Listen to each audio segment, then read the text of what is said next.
Meaning of dermatology.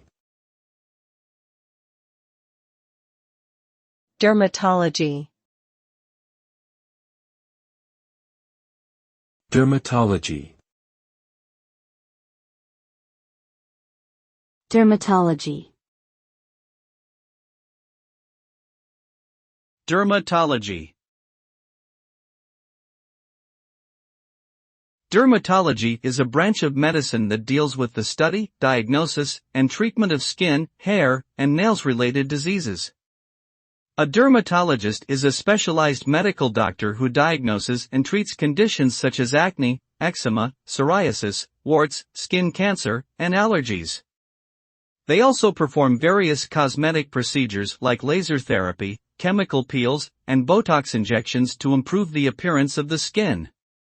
Dermatology plays an important role in promoting skin health and preventing skin-related diseases. It is a constantly evolving field with new treatments and technologies being developed all the time.